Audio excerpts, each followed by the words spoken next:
Langit di kampung pesisir Bintara pada suatu malam di akhir musim kemarau 2023 berwarna kelabu pekat dan berat, bagaikan kain kafan raksasa yang menyelimuti wilayah pesisir itu. Udaranya terasa aneh, sebuah campuran yang menyesakan dari aroma amis yang kuat dari laut, bau ikan asin yang menyusup ke setiap gang, dan aroma dupa yang pedas yang menguar dari villa termegah di kampung itu. Itu adalah kediaman keluarga Suryo, tempat sebuah tragedi baru saja berakhir hanya untuk membuka sebuah sandiwara yang lebih memalukan.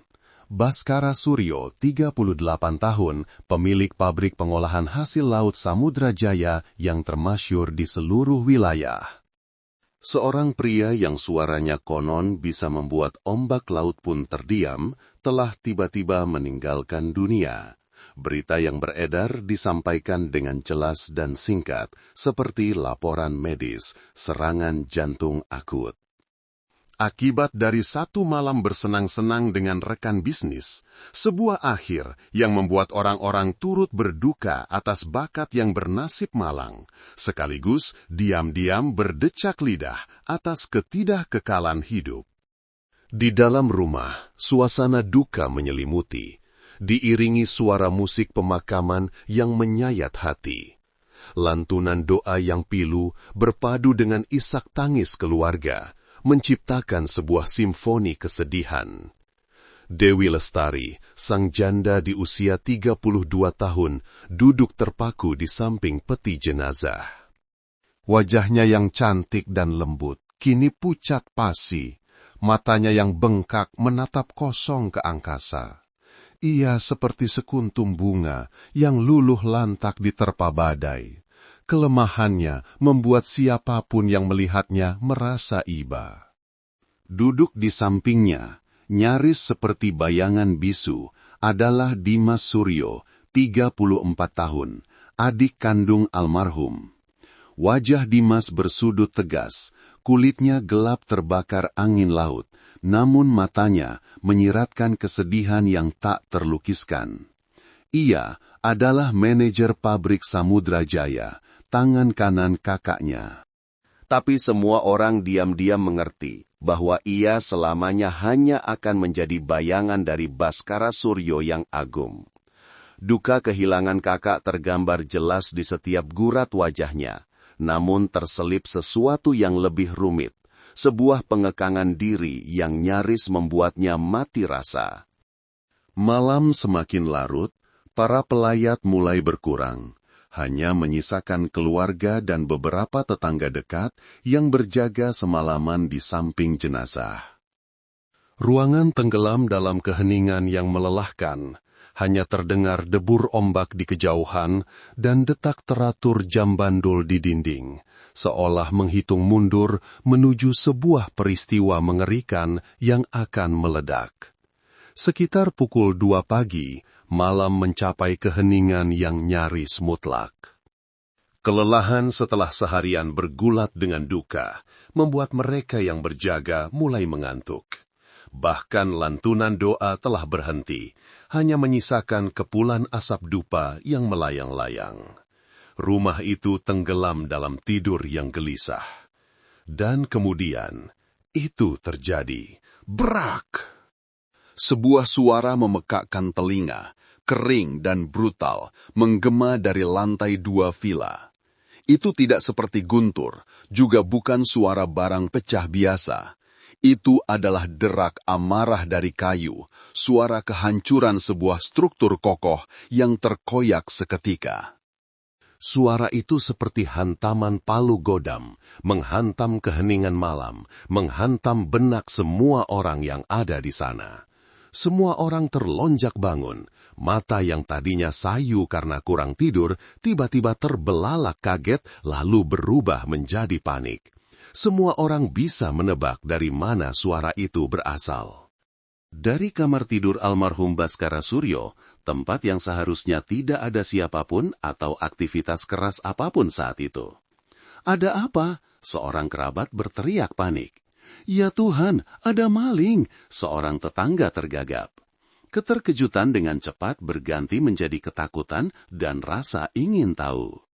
Pak Harun Suryo, paman kandung Baskara, adalah orang pertama yang menenangkan diri. Wajah tuanya memucat, tapi ia berusaha menenangkan semua orang. Tenang, semua tetap di sini, biar saya dan anak-anak muda yang naik ke atas. Dimas Suryo, yang sedari tadi duduk diam, tiba-tiba melompat berdiri, matanya memancarkan kepanikan yang tak terlukiskan. Tanpa berkata apa-apa, ia melesat menaiki tangga mendahului pamannya. Di belakangnya menyusul beberapa pemuda tegap dari keluarga. Tangan mereka menggenggam apa saja yang bisa dijadikan senjata. Kerumunan yang tersisa berkumpul di kaki tangga, menahan napas menunggu. Suasana yang sudah berduka kini semakin terasa mencekam, tegang hingga sesak napas. Pintu kamar tidur Baskara Suryo sedikit terbuka. Cahaya kuning dari lampu koridor menerobos masuk, menciptakan seberkas cahaya aneh di lantai. Derak kayu telah berhenti, tetapi gaungnya seolah masih menggantung di udara, menandakan sebuah kebenaran mengerikan yang menanti di balik pintu. Dimas Suryo adalah orang pertama yang meletakkan tangan di gagang pintu. Ia menarik napas dalam-dalam. Keraguan sekejap melintas di wajahnya sebelum ia mendorong kuat pintu kayu yang berat itu. Pintu terbuka lebar dan waktu seakan berhenti. Semua yang ada di sana, dari Dimas, Pak Harun, hingga para pemuda yang mengikutinya, membeku di tempat. Kata-kata yang hendak diucapkan, teriakan yang hendak meledak, semua tertahan di tenggorokan. Di depan mata mereka adalah pemandangan yang tidak hanya mengejutkan, tetapi juga merupakan penghinaan tertinggi, sebuah belati yang menusuk langsung ke jantung kehormatan keluarga Suryo di malam duka. Kamar tidur yang mewah itu kini berantakan. Di pusat kekacauan itu adalah ranjang megah dari kayu jati, sebuah kenang-kenangan yang dipesan khusus oleh Baskara dari pengrajin terbaik di daerah itu, kini telah ambruk. Keempat kakinya mencuat ke atas dengan menyedihkan, papan alasnya retak dan rangka utama ranjang telah patah menjadi dua, membentuk huruf V yang aneh. Tapi yang membuat semua orang membatu bukanlah ranjang yang patah, melainkan dua sosok manusia yang saling menindih di tengah runtuhan itu. Dewi Lestari, sang kakak ipar, sang janda yang beberapa jam lalu masih menangis terseduh di samping peti mati suaminya, dan Dimas Suryo, sang adik ipar, adik kandung almarhum. Keduanya dalam keadaan tanpa sehelai benang pun, tubuh telanjang mereka terekspos dengan begitu hina di bawah cahaya lampu kamar. Dewi terbaring telentang, rambut panjangnya tergerai di atas kasur yang sobek, matanya terpejam, wajahnya masih menyiratkan kepanikan, bahkan dalam keadaan pingsan. Dimas menindihnya, kepalanya terkulai ke samping, punggung telanjangnya yang kokoh dipenuhi keringat. Keduanya tidak sadarkan diri, napas mereka lemah, seolah sama sekali tidak menyadari ambruknya ranjang atau kehadiran orang-orang di sekitar mereka. Keheningan yang mematikan menyelimuti. Hanya berlangsung beberapa detik sebelum dirobek oleh jeritan histeris seorang wanita dari keluarga. "Ya Tuhan, Dewi dan Dimas kena guna-guna!" Jeritan itu seperti sumbu yang menyulut tong mesiu. Kerumunan di lantai bawah yang mendengar keributan tak bisa lagi menahan diri dan berhamburan naik. Dan kemudian semua orang menyaksikannya. Pemandangan memalukan itu terpampang di depan puluhan pasang mata. Mata-mata yang tadinya terkejut berubah menjadi jijik, muak dan marah. Tidak bisa dipercaya, pasangan selingkuh. Kakaknya baru saja meninggal, mereka sudah berbuat dosa. Pantas saja ranjang keramat itu ambruk untuk menghukum mereka. Bisik-bisik dan tuduhan mulai terdengar, semakin keras dan tajam, menjadi belati tak kasat mata yang menusuk kedua tubuh telanjang dan tak berdaya itu. Pak Harun Suryo tidak bisa berdiri tegak. Ia harus bersandar ke dinding. Wajah tuanya mengerut, menahan sakit dan malu. Ia tidak pernah membayangkan keluarga Suryo akan menghadapi penghinaan sebesar ini. Gosip tentang hubungan terlarang antara kakak ipar dan adik ipar yang sebelumnya hanya bisik-bisik samar, kini terbukti dengan sebuah pemandangan yang tak terbantahkan. Isu itu meledak seperti badai, menyapu bersih suasana duka pemakaman. Menggantikannya dengan kemarahan, kejijikan, dan bahkan kepuasan dari mereka yang selama ini iri dengan kekayaan keluarga Suryo. Malam itu juga, polisi setempat dipanggil. Sebuah kasus yang tadinya tampak seperti tragedi keluarga, kini telah berubah menjadi skandal moral yang mengguncang seluruh wilayah. Langit Bintara baru saja memerah, membawa sinar mentari pertama yang lemah, tidak cukup kuat untuk mengusir kabut lembab dan udara berat yang menyelimuti kediaman keluarga Suryo. Sirene mobil polisi yang meraung-raung telah menggantikan musik pemakaman yang pilu semalam. Menandakan dimulainya sebuah penyelidikan resmi. Mayor Polisi Budi Santoso, 45 tahun, Kepala Unit Kejahatan Berat Kota, melangkah turun dari mobil dinasnya.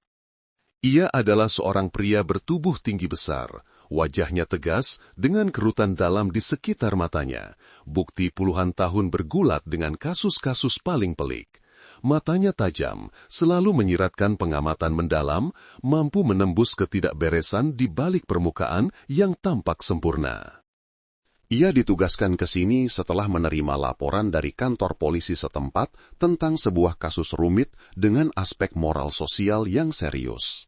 Saat memasuki rumah, Mayor Budi langsung merasakan kekacauan. Keluarga Suryo, para tetangga, semua berkumpul dan berbisik. Tatapan mereka yang penuh rasa ingin tahu dan cemoohan tertuju ke arah tangga menuju lantai 2. Kepala polisi setempat, seorang pria paruh baya yang gemuk, bergegas menyambutnya.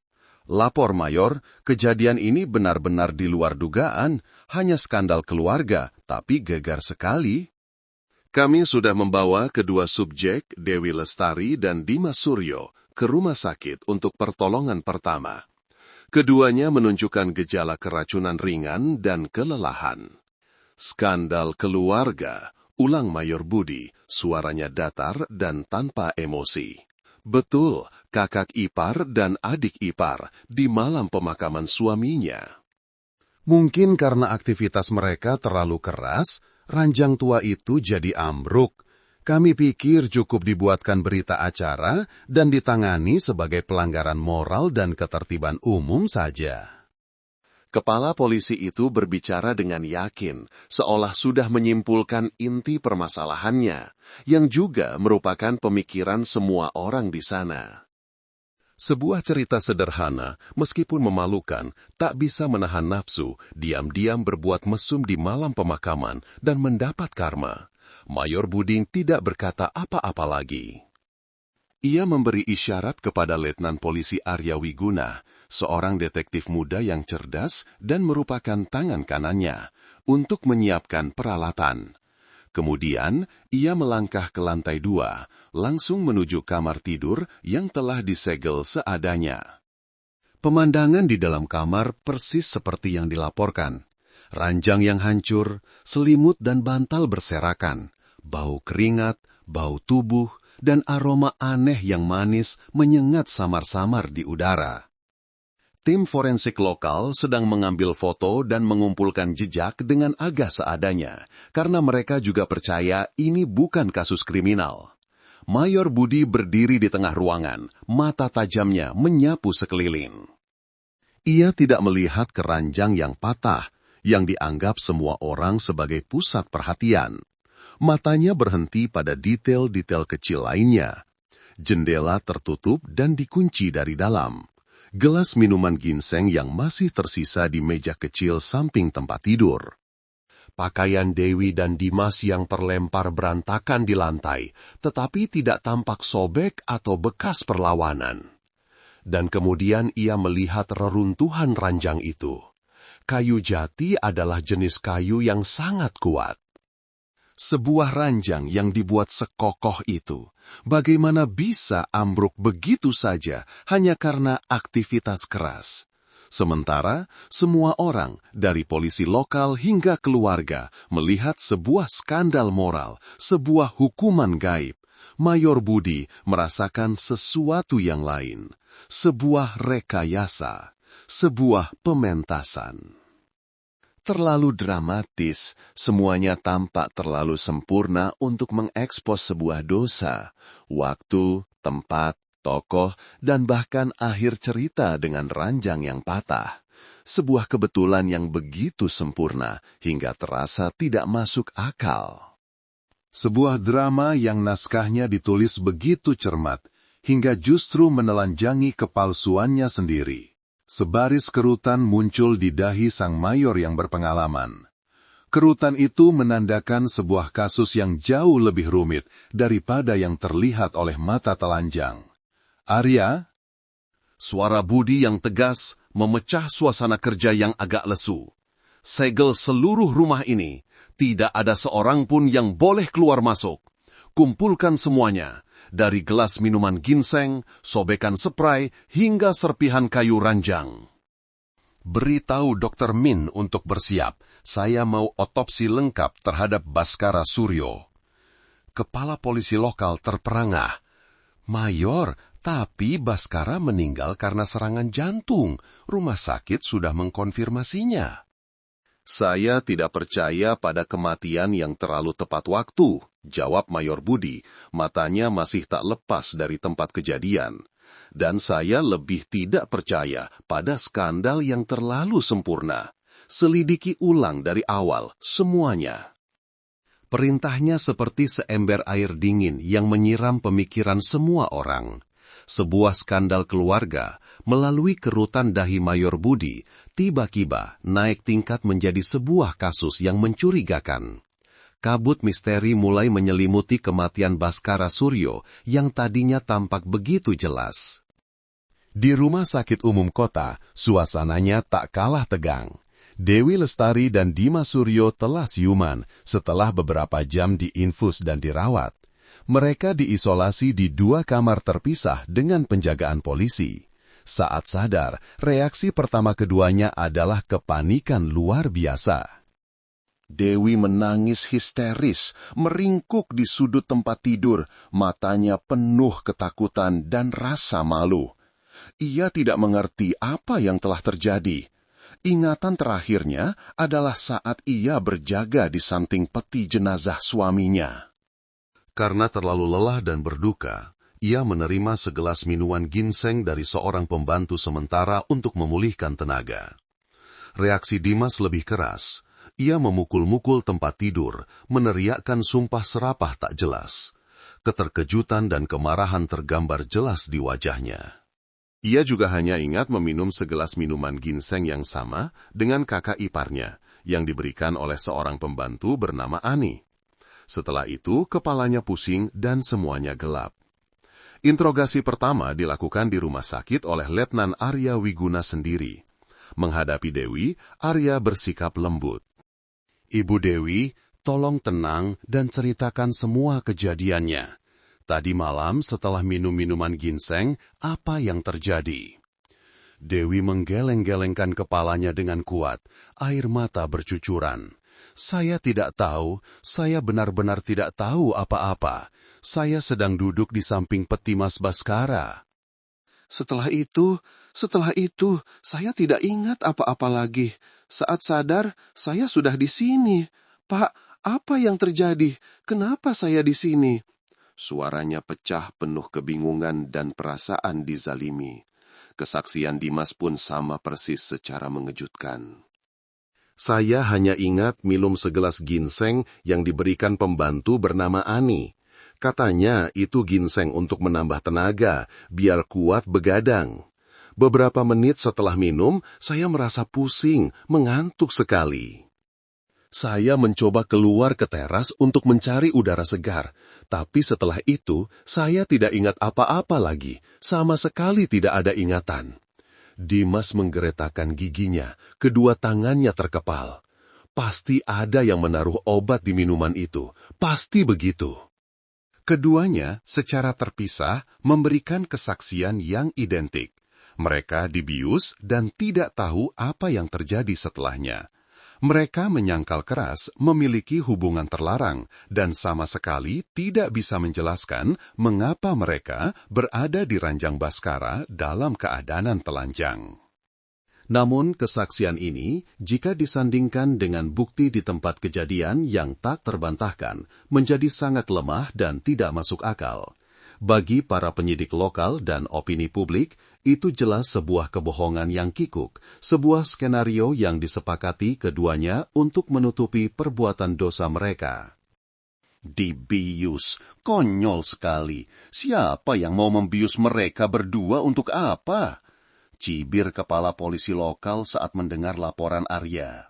Jelas mereka berselingkuh, keperok, makanya mengarang cerita itu. Kita tidak perlu buang-buang waktu dengan mereka.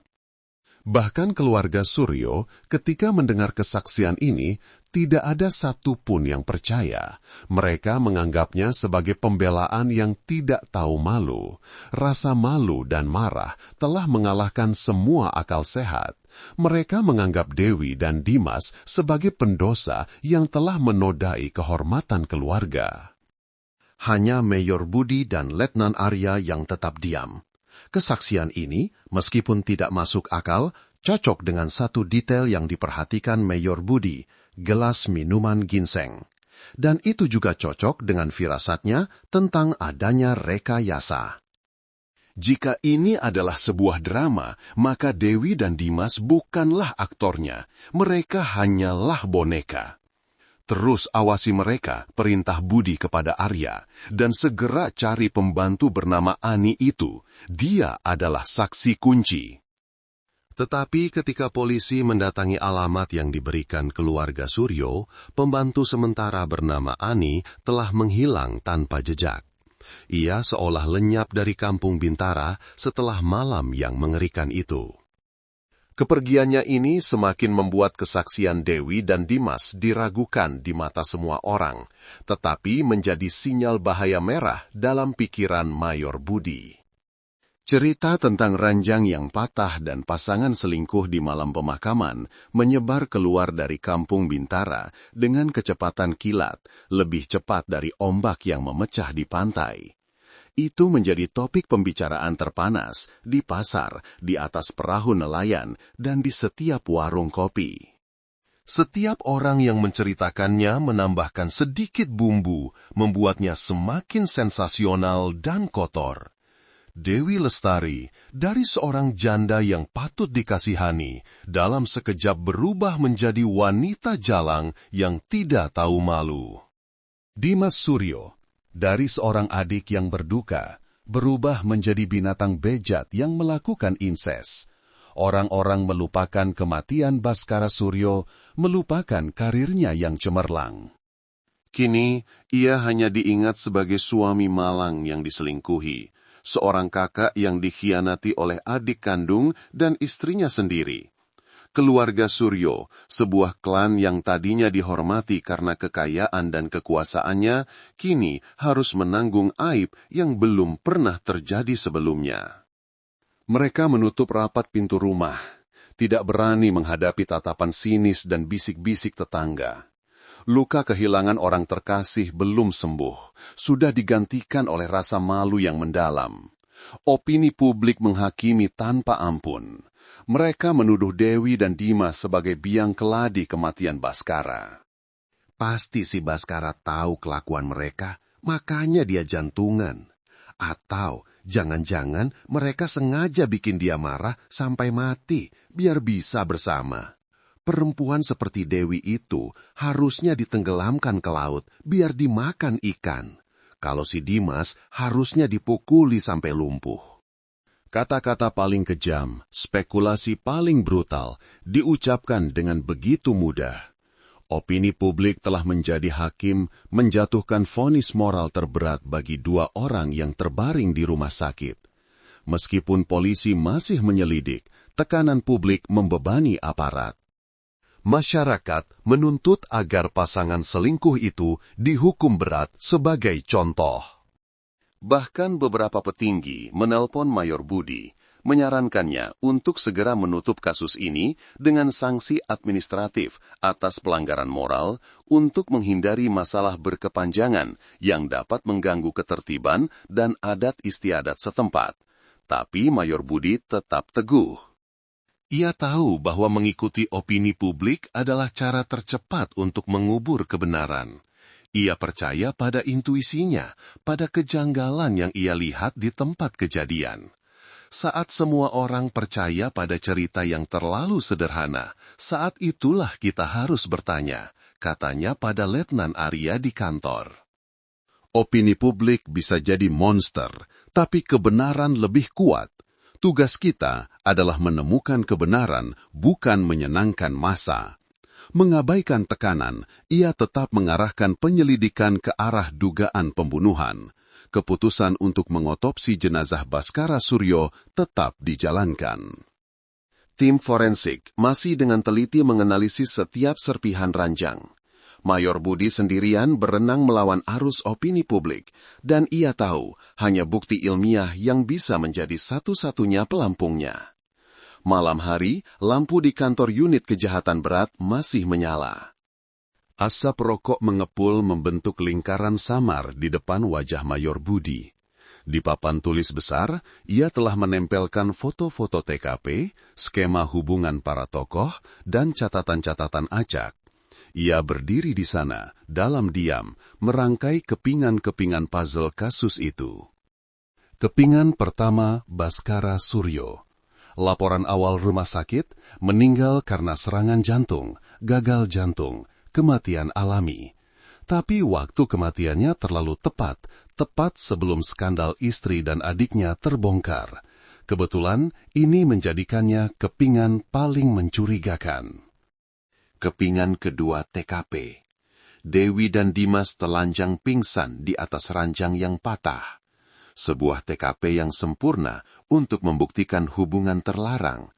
Tapi terlalu sempurna, terlalu dramatis. Siapa sutradaranya? Kepingan ketiga. Kesaksian kedua korban / tersangka. Keduanya mengaku dibius melalui minuman ginseng dan tidak ingat apa-apa. Kesaksian yang dianggap tidak masuk akal, tetapi cocok dengan hilangnya pembantu bernama Ani. Kepingan keempat, ranjang yang patah. Kayu jati, jenis kayu super kuat. Bisa patah? Apakah hanya karena aktivitas keras atau ada penyebab lain sebelumnya? Kepingan kelima, pembantu Ani, sosok samar yang muncul tepat waktu untuk memberikan minuman ginseng lalu menghilang tanpa jejak. Siapa dia? Saksi atau bagian dari drama?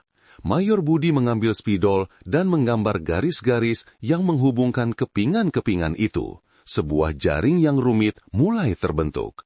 Jika kesaksian Dewi dan Dimas benar, maka mereka adalah korban. Seseorang telah membius mereka, membawa mereka ke ranjang, menelanjangi mereka, dan menciptakan TKP palsu. Tujuannya apa? Untuk mempermalukan mereka, menghancurkan kehormatan keluarga Suryo. Tapi kenapa harus melakukan itu? Dan apa hubungannya dengan kematian Baskara? Sebuah hipotesis melintas di benaknya. Skandal itu bukanlah penyebabnya, itu adalah akibatnya. Sebuah tabir asap yang sengaja disebar untuk menutupi kebenaran lain yang lebih besar. Kebenaran itu mungkin adalah kematian Baskara, bukan sebuah kecelakaan. Jika Baskara dibunuh, gumam Budi pada dirinya sendiri, maka menciptakan skandal ini adalah sebuah langkah jenius. Itu akan mengalihkan seluruh perhatian semua orang, termasuk polisi, kepada Dewi dan Dimas. Semua orang akan percaya Baskara meninggal karena marah atau sakit hati. Tidak akan ada yang berpikir untuk melakukan otopsi. pelaku akan bebas melenggang, sementara kedua orang itu hidup dalam aib. Rencana ini terlalu cerdas, terlalu kejam. Membutuhkan seseorang dengan pikiran yang sangat perhitungan dan kebencian yang mendalam. Orang itu harus tahu betul kebiasaan keluarga Suryo, punya akses ke rumah, dan mampu beraksi dengan sangat rapi. Mata Mayor Budi berhenti pada foto wajah Baskara Suryo di dalam berkas. Seorang pria sukses, berkuasa. Orang seperti itu punya banyak teman, tapi musuhnya juga tidak pernah kurang. Arya, ia mengangkat telepon memanggil Letnan Arya Wiguna. Bagaimana hasil otopsi dan analisis ranjangnya? Saya butuh sekarang juga. Kasus ini akan segera menemui titik balik. Ia tahu bahwa jawaban dari seluruh misteri ini ada di ruang otopsi yang dingin dan di atas serat-serat kayu yang patah itu. Kepingan puzzle pertama telah diletakkan, dan gambaran sebuah konspirasi mengerikan mulai terbentuk. Di pusat forensik kota, ruangan terasa dingin dan sunyi. Hanya terdengar denting logam dan suara pendingin ruangan. Cahaya lampu neon putih menerangi meja otopsi baja, tempat jenazah Baskara Suryo terbaring diam. Dr. Ming, seorang ahli forensik terkemuka, dengan rambut yang mulai memutih dan mata tajam di balik kacamata tebal, bekerja dengan konsentrasi tinggi. Ia telah menerima permintaan khusus dari Mayor Budi untuk mencari apapun yang tidak biasa, sekecil apapun. Otopsi sudah berlangsung lebih dari 2 jam. Secara kasat mata, semuanya cocok dengan diagnosis awal. Tubuh Baskara tidak menunjukkan tanda-tanda kekerasan eksternal, tidak ada memar, tidak ada luka terbuka.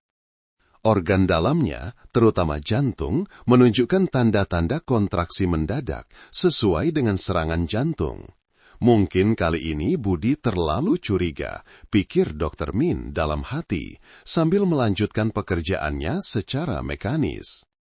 Ia memeriksa setiap bagian tubuh dengan teliti, dari ujung kepala hingga sela-sela jari kaki. Itu adalah kebiasaan profesional, sebuah kehati-hatian yang telah membantunya memecahkan banyak kasus buntu di masa lalu. Dan kebiasaan itu tidak mengecewakannya.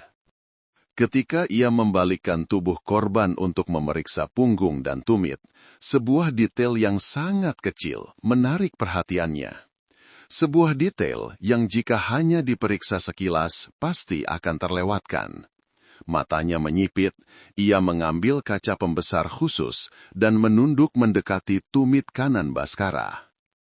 Di sana, tepat di bawah lapisan kulit yang tebal dan kapalan di dekat area tumit, ada sebuah titik merah kecil.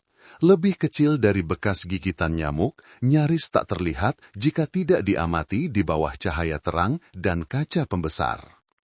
Di sekitar titik merah itu, ada area kulit yang sangat kecil berwarna sedikit lebih gelap dari biasanya.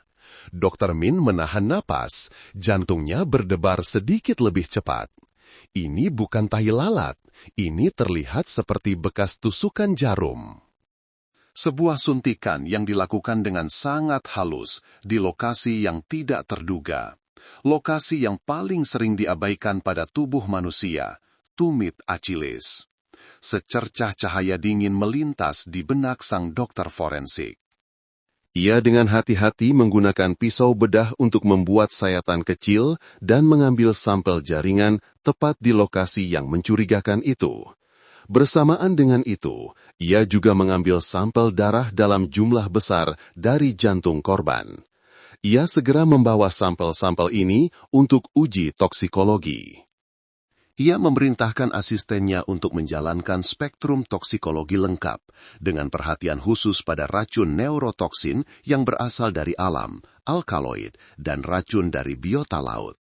Perintahnya penuh dengan urgensi, perasaan awal tentang kematian alami telah sepenuhnya lenyap. Ruang otopsi yang dingin kini terasa semakin membekukan oleh kebenaran mengerikan yang perlahan terungkap. Beberapa jam kemudian, hasil uji toksikologi diserahkan kepada Dr. Min dalam amplop tertutup. Ia mengenakan sarung tangan dengan hati-hati membukanya. Angka-angka dan simbol kimia muncul di kertas, dan wajahnya yang tadinya tenang perlahan menjadi tegang. Hasilnya persis seperti dugaannya, bahkan lebih menakutkan. Dalam sampel darah dan jaringan dari tumit Bhaskara, mesin analisis mendeteksi keberadaan racun mematikan, tetrodotoksin. Tetrodotoksin, neurotoksin superkuat yang ditemukan pada ikan buntal dan beberapa biota laut lainnya. Salah satu racun alami paling berbahaya yang pernah diketahui manusia. Sejumlah kecil, seujung jarum, sudah cukup untuk membunuh orang dewasa. Racun ini bekerja langsung pada sistem saraf, menyebabkan kelumpuhan otot, gagal napas, dan akhirnya henti jantung. Yang paling penting, gejala keracunan tetrodotoksin pada tahap akhir, kejang, sianosis, kolaps kardiovaskuler, sangat mirip, nyaris tidak bisa dibedakan dengan serangan jantung akut jika tidak dilakukan uji toksikologi mendalam. Laporan itu juga menunjukkan bahwa konsentrasi tetrodotoksin dalam darah korban telah dihitung dengan sangat presisi. Dosis yang cukup untuk menyebabkan kematian cepat, tetapi tidak meninggalkan terlalu banyak jejak yang jelas. Racun itu telah dimurnikan pada tingkat tinggi, menghilangkan zat-zat pengotor, menunjukkan bahwa pelakunya memiliki pengetahuan mendalam tentang biokimia atau berpengalaman dalam mengolah hasil laut beracun. Dr. Ming mengangkat telepon dan menekan nomor Mayor Budi. Suaranya tidak lagi setenang biasanya, melainkan mengandung guncangan. "Budi, kamu benar. Ini bukan kematian mendadak, ini pembunuhan." Di seberang sana, Mayor Budi mendengarkan dalam diam. Ketika Dr. Min selesai membacakan kesimpulannya, ia hanya mengucapkan satu kalimat singkat, tetapi suaranya menjadi beberapa tingkat lebih dingin. "Saya mengerti. Terima kasih, Dok. Papan catur ini baru saja dibalik. Kematian Bhaskara Suryo telah terungkap. Ia dibunuh dengan racun canggih yang disuntikan secara licik ke tumitnya. Tusukan di tumit Achilles, titik lemah sang pahlawan mitologi Yunani, kini menjadi kunci untuk membuka kasus pembunuhan yang ditutupi oleh sebuah drama memalukan."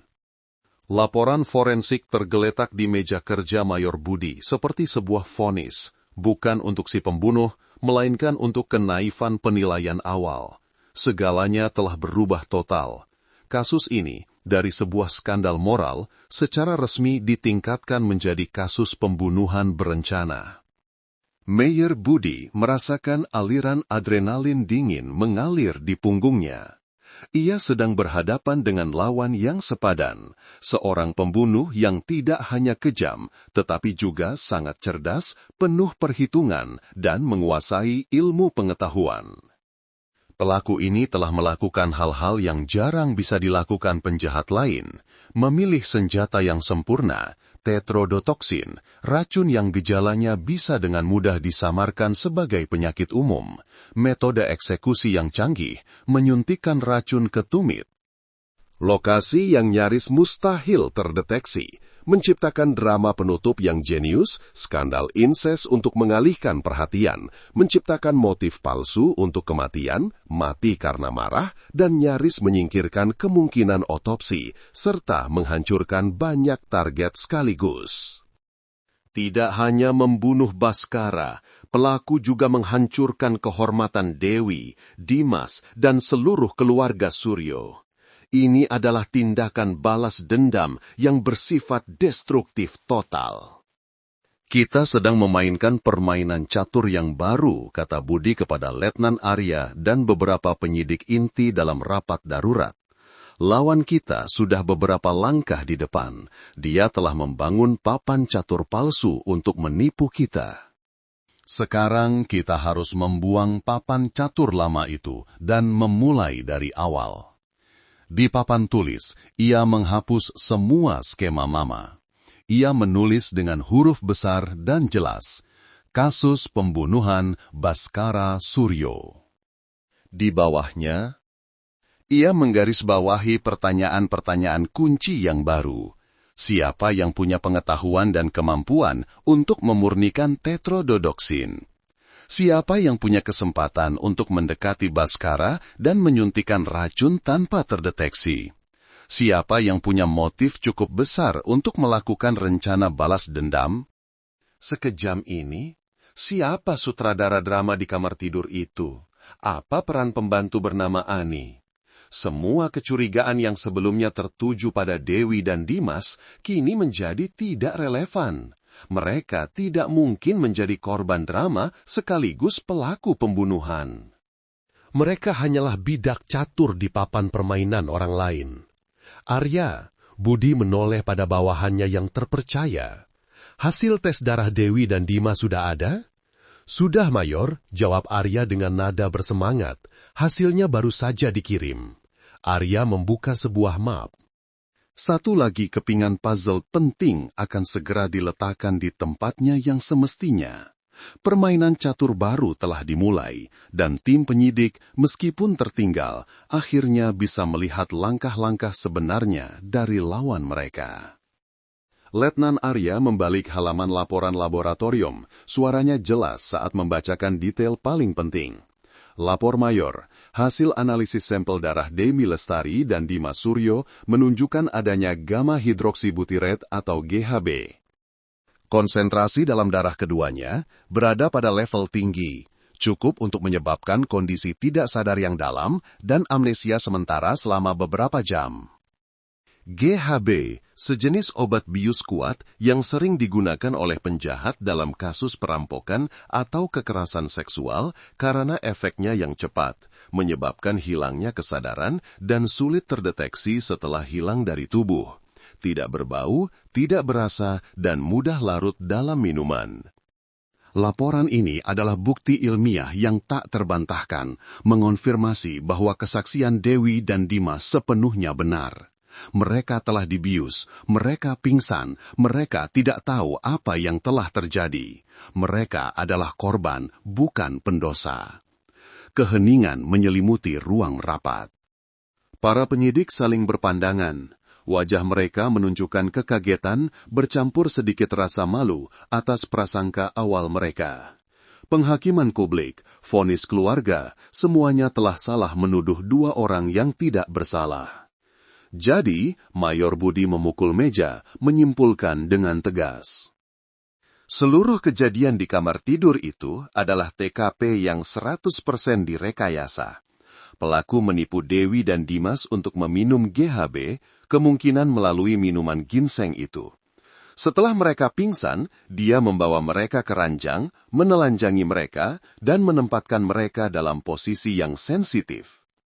Seorang penyidik wanita bergidik, benar-benar kejam. Dia tidak hanya membunuh, tapi juga ingin menghancurkan hidup dua orang yang masih hidup. Tepat, Budi mengangguk, dan dia telah memperhitungkan hingga detail terakhir. Detail yang akan membuat drama ini mencapai klimaks dan tak terlupakan. Ia menunjuk foto ranjang yang hancur. Arya, bagaimana hasil pemeriksaan ranjangnya? Ya, tim forensik juga baru saja melaporkannya. Lanjut Arya. Ini adalah detail yang paling menakjubkan, Mayor. Letnan Arya mengangkat sebuah foto close-up dari palang kayu jati horizontal ranjang itu, bagian yang patah menjadi dua. Foto itu diperbesar, menampakkan detail yang tidak bisa dilihat mata telanjang. Rekan-rekan sekalian, Arya menunjuk retakan di foto. Dari luar, ini tampak seperti patahan karena beban berlebih. Tapi, ketika para ahli kami menganalisisnya dengan mikroskop elektron, mereka menemukan kebenarannya. Ia beralih ke foto analisis lain yang penuh dengan garis dan catatan teknis. Salah satu palang penopang utama ranjang telah dimanipulasi sebelumnya. Ada bekas gergaji yang sangat halus, dibuat dengan gergaji logam berbilah sangat tipis, mungkin gergaji ukir yang digunakan dalam kerajinan seni. Pelaku telah menggergaji palang ini dari bawah, di posisi yang paling sulit dilihat, hanya menyisakan lapisan kayu setebal kurang dari 1 sentimeter di bagian atas. Ruang rapat sekali lagi hening karena takjub. Dengan kata lain, lanjut Arya, suaranya penuh kekaguman pada kecerdikan si pelaku, ranjang ini telah dibunuh. Ia dirancang untuk ambruk dengan pasti di bawah beban tertentu, yaitu berat 2 orang dewasa. Pelaku memperhitungkan bahwa ketika ia meletakkan tubuh Dewi dan Dimas yang pingsan di atasnya, lapisan kayu tipis itu masih cukup kuat menahan. Tapi hanya dengan sedikit gerakan atau setelah beberapa waktu, strukturnya akan melemah dan brak. Sebuah rencana yang sempurna hingga ke detail terkecil. Pelaku tidak hanya merekayasa manusia, dia juga merekayasa benda mati, simpul Mayor Budi, suaranya dingin membeku. Dia mengubah ranjang menjadi bom waktu, seorang aktor dalam dramanya. Suara ambruknya ranjang adalah lonceng penutup drama, suara yang akan menarik perhatian semua orang, mengekspos dosa kedua korban ke mata publik. Dia telah mengubah sebuah pembunuhan menjadi sebuah skandal. Dia telah mengubah 2 korban menjadi pendosa. Dan dia telah mengubah sebuah ranjang menjadi senjata kejutan. Orang ini bukan pembunuh biasa. Dia adalah seniman kejahatan. Gambaran kejahatan itu kini lebih lengkap dari sebelumnya. Sebuah pembunuhan dengan racun diikuti oleh sebuah drama yang direkayasa dengan rumit untuk menutupi dan memfitnah. Tapi pertanyaan terbesar masih tersisa, siapa yang memiliki kebencian, kecerdasan, dan kekejaman yang cukup untuk melakukan semua ini? Arah penyelidikan kita sekarang harus berubah total, perintah Budi. Lupakan Dewi dan Dimas, fokus pada korban sebenarnya, Baskara Suryo. Sisir semua hubungannya. Musuh bisnis, konflik pribadi, dendam masa lalu, bongkar kehidupan Baskara Suryo. Pelakunya pasti bersembunyi di suatu tempat dalam bayang-bayang hidupnya. Penyelidikan secara resmi memasuki babak baru menuju dunia yang kompleks dan penuh konflik dari sang bos pabrik hasil laut yang berkuasa. Pabrik pengolahan hasil laut Samudra Jaya terhampar di tepi teluk, merupakan fasilitas termegah dan termodern di Kampung Bintara. Setiap hari, ratusan pekerja sibuk di tengah deru mesin, mengolah bertonton hasil laut segar yang dibawa dari kapal-kapal penangkap ikan. Udara di sini selalu pekat dengan bau garam laut, bau amis ikan, dan bau uang. Setelah kematian sang bos dan skandal keluarganya, suasana kerja di pabrik menjadi berat dan penuh bisik-bisik. Ini adalah lingkungan yang ideal untuk mengumpulkan informasi. Atas perintah Mayor Budi, Letnan Arya Wiguna dengan identitas palsu melamar sebagai pekerja harian di pabrik Samudra Jaya. Dengan penampilan kutu buku, pendiam, dan perawakan pemuda dari luar kota yang mencari kerja, ia dengan cepat berbaur tanpa menimbulkan kecurigaan. Tugas Arya adalah mendengarkan. Ia bekerja di bagian penyortiran ikan, pekerjaan berat namun menjadi pusat berkumpulnya para pekerja lama, orang-orang yang paling tahu seluk-beluk pabrik. Hanya dalam 2 hari, Arya mulai mendengar cerita-cerita yang tidak akan pernah tercatat dalam laporan manapun. Baskara Suryo, di mata orang luar, adalah seorang pengusaha sukses. Namun, di mata banyak pekerjanya, ia adalah bos yang kejam, perhitungan, dan terkadang bengis. Pak Baskara itu hebat sih, hebat. Tapi orangnya kejam sekali, kata seorang pekerja tua bernama Pak Mamat kepada Arya saat istirahat makan siang setelah mereka sedikit akrab. Kalau bisnis, dia sikut lawan tanpa ampun. Kalau sama pekerja, dia peras sampai kering. Gaji pelit, salah sedikit langsung dimaki dan didenda. Pekerja lain menimpali. Ingat kasus Ujang Codet? Dia itu mandor di sini sudah puluhan tahun. Cuma karena dicurigai mencuri beberapa peti barang, Pak Baskara langsung pecat, malah lapor polisi bikin heboh. Si Ujang itu bersumpah suatu hari akan kembali menuntut balas. Arya mencatat nama Ujang Codet. Ia juga menemukan adanya konflik tersembunyi antara Baskara dan rekan-rekannya, terutama dengan Rizky Darmawan, orang yang minum bersama Baskara di malam nahas itu. Dua orang itu cuma baik di depan, di belakang saling benci, bisik seorang pekerja wanita di bagian pengemasan. Katanya Pak Rizky mau ekspansi pasar ekspor, tapi Pak Baskara maunya fokus di pasar domestik. Mereka sering bertengkar hebat. Pak Rizky bilang Pak Baskara picik, Pak Baskara bilang Pak Rizky serakah. Informasi-informasi ini melukiskan potret yang sama sekali berbeda dari Baskara Suryo, seorang pria dengan banyak musuh, baik yang terang-terangan maupun yang tersembunyi. Siapapun di antara mereka bisa memiliki motif untuk menyingkirkannya. Arya diam-diam menggunakan ponselnya untuk merekam informasi penting, nama-nama, konflik, dan mengirimkannya ke Mayor Budi. Jaringan hubungan Baskara yang rumit perlahan mulai terurai. Kasus ini tidak lagi menjadi misteri yang kabur. Sudah mulai ada tersangka-tersangka yang konkret. Sementara Letnan Arya mengumpulkan informasi di pabrik, Mayor Budi fokus pada pertanyaan yang lebih teknis. Sebuah pertanyaan yang bisa mempersempit lingkaran tersangka secara signifikan. Siapa yang bisa mengakses dan memurnikan tetrodotoksin? Ini bukan jenis racun yang bisa dibeli dengan mudah. Memiliki dan mengolahnya membutuhkan pengetahuan dan keterampilan khusus. Pelakunya tidak mungkin orang awam.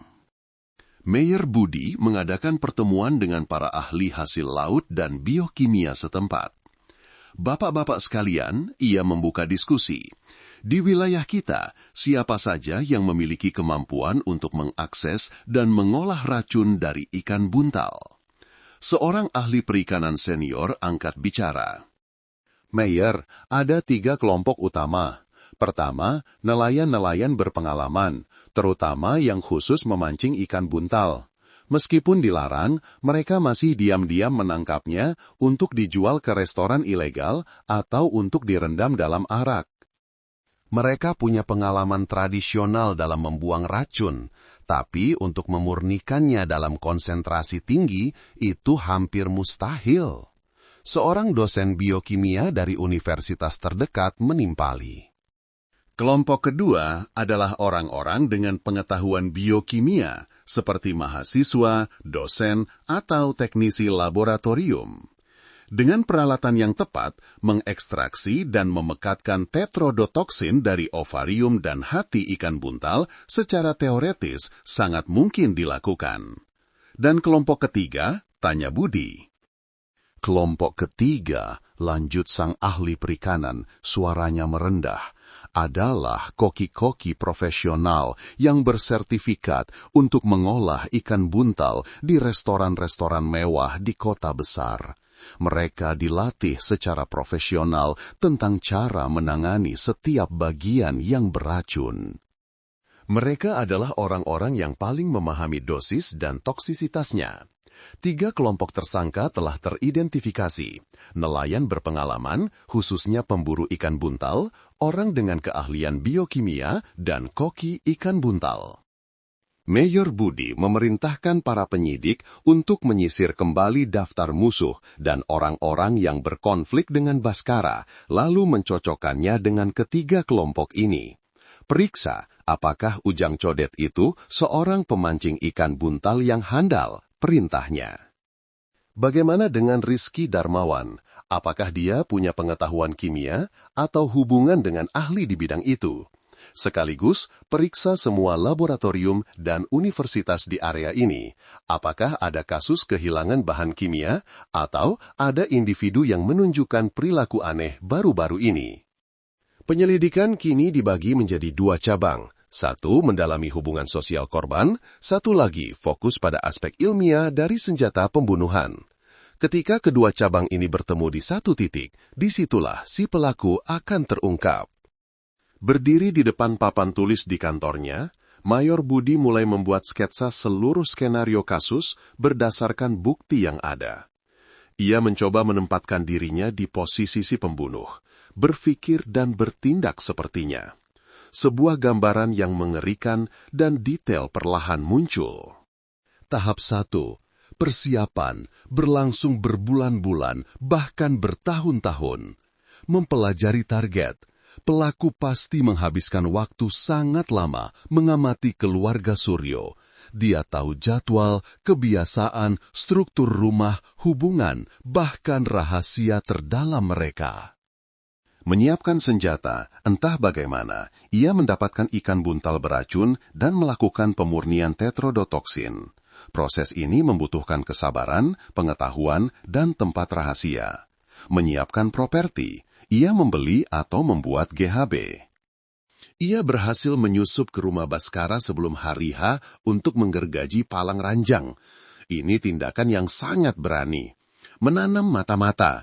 Ia menemukan dan menyewa Ani, seorang pembantu sementara, mungkin dengan iming-iming uang atau ancaman. Tahap 2. Eksekusi. Hari H. Melumpuhkan Baskara, pelaku memilih waktu saat Baskara mabuk bersama Rizky Darmawan. Mungkin ia sudah menunggu di rumah atau menyusup saat Baskara pulang dalam keadaan tidak sadar. Ia menyuntikkan racun ke tumit Baskara, tindakan cepat dan nyaris tanpa jejak. Baskara meninggal tak lama kemudian. Merekayasa TKP skandal, Ani, atas perintah pelaku, memberikan 2 gelas minuman ginseng yang telah dicampur GHB kepada Dewi dan Dimas. Penataan setelah kedua korban pingsan, pelaku, mungkin bersama Ani atau sendirian, membawa mereka ke kamar tidur Baskara, menelanjangi mereka, dan menempatkan mereka dalam posisi sensitif di atas ranjang yang telah disabotase. Mengaktifkan bom, pelaku pergi, meninggalkan ranjang sebagai perangkap. Ia tahu, cepat atau lambat, ranjang itu akan ambruk, menciptakan suara dan membongkar segalanya. Tahap 3. Kabur dan mengamati. Menghapus jejak, Ani menghilang, pelaku juga lenyap ke dalam kegelapan. Mungkin ia ada di dekat sana, mengamati hasil karyanya, mengamati kekacauan, kemarahan, dan kesalahan polisi. Skenario ini terlalu sempurna, terlalu logis, menjelaskan semua detail janggal dalam kasus ini. Tujuan pelaku bukan hanya membunuh Baskara, simpul budi di hadapan timnya. Tujuannya adalah menciptakan sebuah tragedi, sebuah kehancuran simbolis. Dia ingin keluarga Suryo mati dalam aib. Ini adalah balas dendam yang dipupuk oleh kebencian yang luar biasa. Dendam macam apa yang bisa sedalam ini? Mata Mayor Budi berhenti pada sebuah catatan kecil di papan tulis, informasi yang baru saja dikirim Letnan Arya. Ujang Codet, nama asli Lutfi Mahendra, memang seorang pemancing ulung di wilayah itu, dan punya keahlian khusus memancing ikan buntal. Tersangka nomor 1 telah resmi muncul. Lutfi Mahendra alias Ujang Codet tinggal di sebuah rumah semi-permanen yang kumuh di ujung perkampungan nelayan, tempat bau ikan kering dan jala busuk menyatu menjadi aroma khas. Ia seorang pria berusia sekitar 50 tahun, tubuhnya kekar khas pelaut, wajahnya keras dengan bekas luka putih panjang dari ujung alis kiri hingga ke tulang pipi. Bekas luka itu membuat tatapannya selalu tampak garang. Ketika Mayor Budi dan Letnan Arya datang, Ujang Codet sedang duduk menambal jala di teras. Melihat polisi, ia sama sekali tidak kaget, hanya menyeringai dingin. "Cari saya tahu cepat atau lambat kalian akan datang," katanya dengan suara serak.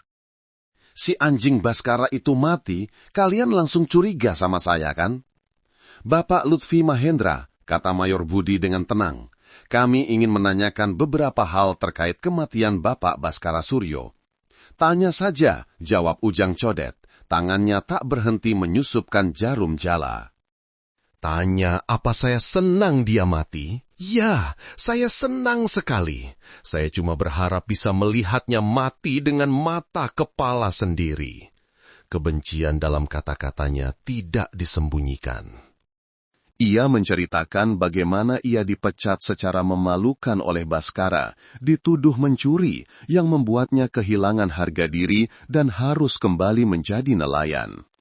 "Anda punya pengetahuan tentang ikan buntal?" tanya Arya langsung ke pokok persoalan. Ujang Codet mengangkat wajahnya, menatap Arya dengan tajam. Satu kampung ini tahu kalau Ujang Codet jagonya mancing ikan buntal. Orang-orang kaya dari kota sering pesan sama saya untuk dibuat arak. Kenapa? Kalian mau bilang saya pakai ikan buntal untuk membunuhnya? Ia tertawa terbahak-bahak, tawa yang penuh cemoohan.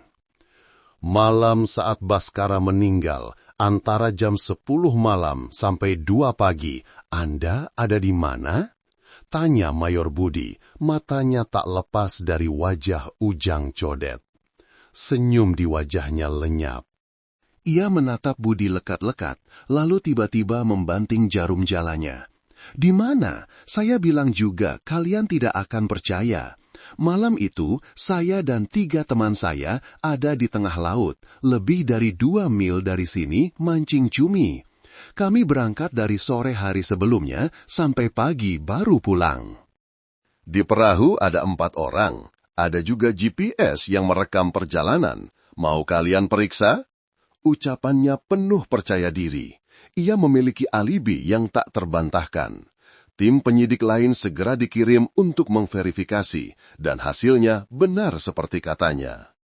3 teman seperahunya mengonfirmasi, dan data GPS di perahu juga menunjukkan mereka berada di laut sepanjang malam itu. Ujang Codet punya motif, punya pengetahuan tentang senjata pembunuhan, tapi ia tidak punya kesempatan. Tersangka nomor 1 telah dicoret dari daftar. Labirin para tersangka kembali membawa tim penyidik ke titik awal. Mungkin dia punya kaki tangan. Arya mengajukan hipotesis dalam perjalanan pulang. Mungkin Budi mengangguk. Tapi orang yang sombong dan penuh curiga seperti Ujang Codet, saya rasa dia tidak akan mempercayakan rencana serumit ini pada orang lain. Lagi pula, menggergaji ranjang itu butuh akses ke dalam rumah sebelumnya. Ujang tidak punya koneksi untuk itu. Kita telah melewatkan seseorang yang lebih penting. Matanya kembali tertuju pada nama kedua di daftar, Rizky Darmawan. Rizky Darmawan, 40 tahun, rekan bisnis dan orang terakhir yang bersama Baskara, sosok yang sangat kontras dengan Ujang Codet. Ia berpenampilan necis layaknya pengusaha, berpakaian rapi dan bicaranya santun. Ketika Mayor Budi menemuinya, Rizky sedang berada di kantornya di perusahaan Samudra Jaya, berusaha menjaga operasional pabrik setelah musibah yang menimpa keluarga Suryo. Ia tampak sangat berduka dan kooperatif. "Ini benar-benar tragedi yang tidak bisa dipercaya, Mayor," kata Rizky dengan nada penuh penyesalan. "Mas Baskara itu sudah seperti kakak dan sahabat bagi saya. Kami membangun semua ini bersama dari nol." "Bisa Anda ceritakan detail malam itu?" tanya Budi. "Malam itu, saya dan Mas Baskara menjamu seorang rekan bisnis penting. Setelah tamu pulang sekitar jam 9 malam, kami berdua minum lagi beberapa gelas. Kami bicara tentang arah pengembangan perusahaan. Ada beberapa perbedaan pendapat kecil, tapi itu biasa. Mas Baskara kelihatannya agak lelah dan mengeluh sakit dada. Jadi sekitar jam 10 lebih, saya mengantarnya pulang untuk istirahat. Saya bahkan sempat menasehatinya untuk menjaga kesehatan. Siapa sangka itu pertemuan terakhir kami."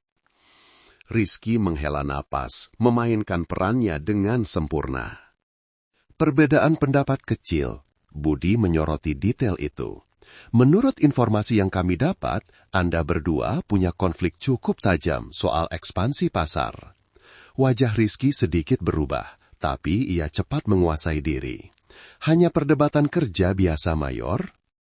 "Mana ada saudara yang bisnis bareng tidak pernah begitu. Tapi kami selalu menemukan jalan tengah. Kematian Mas Baskara adalah kehilangan besar bagi perusahaan dan bagi saya pribadi. Apa untungnya buat saya?" Pertanyaan terakhirnya adalah sebuah penegasan terselubung. Tapi Mayor Budi tahu betul, jika Baskara meninggal sesuai perjanjian modal, Rizky akan punya hak prioritas untuk membeli seluruh saham Baskara dengan harga istimewa. Ia akan menjadi pemilik tunggal Samudra Jaya. Motifnya sangat jelas. Namun, Rizky tidak terlihat seperti orang yang mampu melakukan rencana pembunuhan serumit ini. Ia seorang pedagang, bukan ahli kimia atau nelayan. Interogasi pertama dengan Rizky tidak membuahkan hasil. Ia terlalu licin dan rapat. Tapi Budi punya firasat bahwa rubah ini menyembunyikan sesuatu di balik penampilan berdukanya. Ia memerintahkan anak buahnya untuk diam-diam mengawasi setiap gerak-gerik Rizky Darmawan. Penyelidikan sepertinya kembali menemui jalan buntu. Para tersangka yang paling jelas semuanya punya kelemahan. Mayor Budi tahu bahwa pelaku sebenarnya mungkin bukan salah satu dari musuh yang sudah dikenal. Ia bisa jadi hantu dari masa lalu. Arya, perintah Budi, gali lebih dalam lagi masa lalu Baskara Suryo, 5 tahun, 10 tahun lalu. Cari tahu, apakah dia pernah punya dendam dengan siapapun, terutama kasus yang bisa menyebabkan orang bangkrut atau hancur keluarganya. Perintah ini membuka sebuah pintu menuju tragedi yang terlupakan. Sebuah tragedi yang baranya telah menyala diam-diam selama bertahun-tahun sebelum akhirnya meledak menjadi api balas dendam yang mengerikan. Beberapa hari kemudian, Mayor Budi memutuskan untuk memanggil Rizky Darmawan sekali lagi. Kali ini suasananya bukan lagi obrolan santai di kantor, melainkan interogasi resmi di ruang pemeriksaan kantor polisi. Rizky, meskipun sedikit terkejut, tetap berusaha tenang. Ia duduk berhadapan dengan Mayor Budi, kedua tangannya saling bertaut di atas meja. Mayor, saya tidak mengerti kenapa Bapak ingin bertemu saya di sini. Saya sudah menceritakan semua yang saya tahu. Anda yakin? Budi menatap lurus ke mata Rizky. Anda bilang malam itu Baskara mengeluh lelah dan sakit dada. Tapi menurut pembantu, saat tiba di rumah, Baskara tampak baik-baik saja, bahkan terlihat bersemangat. Bagaimana Anda menjelaskan kontradiksi ini? Keyakinan di wajah Rizky sedikit goyah. Mungkin karena alkohol. Waktu itu kami berdua sudah agak mabuk, mungkin saya salah ingat. Salah ingat, Budi menyeringai. Atau Anda sengaja berkata begitu untuk mendukung teori kematian karena penyakit jantung? Anda adalah orang terakhir yang bersama korban, Rizky. Anda tahu bahwa jika kematian Baskara tidak dipastikan karena penyakit, Anda akan menjadi tersangka nomor 1, kan? Rizky menelan ludah. Mayor, Anda menuduh saya tidak punya alasan untuk mencelakai Baskara. Tidak punya alasan? Budi tertawa dingin. Bagaimana dengan seluruh perusahaan Samudra Jaya? Anda tahu tentang perjanjian saham di antara kalian? Anda tahu bahwa Anda adalah orang yang paling diuntungkan dari kematiannya?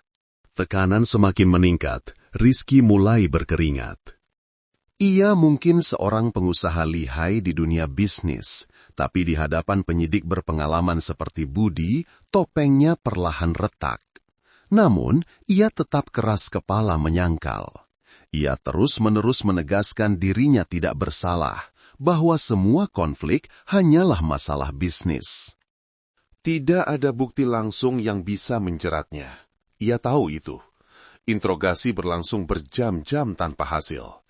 Budi terpaksa melepaskan Rizky, tapi ia yakin orang ini terlibat. Mungkin bukan dalangnya, tapi jelas bukan orang luar yang tidak bersalah. Ia menyembunyikan seseorang atau menyembunyikan perannya sendiri dalam kasus ini. Terus awasi dia 24 jam, perintah Budi pada tim pengintai. Saya yakin cepat atau lambat rubah ini akan menunjukkan ekornya. Sementara Rizky diawasi ketat, cabang penyelidikan masa lalu Baskara Suryo mulai membuahkan hasil pertama. Para penyidik membuka kembali catatan bisnis, artikel koran lama, dan mewawancarai para pengusaha senior di wilayah itu. Sebuah cerita dari 5 tahun lalu mencuat ke permukaan. Saat itu, pabrik Samudra Jaya milik Baskara belum menjadi penguasa tunggal. Ada satu pesaing berat, sebuah pabrik pengolahan keluarga bernama Bahari Sejati, yang dikelola oleh seorang pria bernama Hendrawan. Pabrik Bahari Sejati terkenal dengan produk tradisionalnya, kualitasnya bagus dan memiliki pelanggan setia. Tapi kemudian Baskara muncul dengan modal kuat dan strategi bisnis yang kejam. Baskara perlahan-lahan memojokkan pabrik Bahari Sejati. Ia membanting harga, merebut pasokan bahan baku, membajak pekerja-pekerja terbaik, dan bahkan menyebarkan rumor buruk tentang kualitas produk saingannya.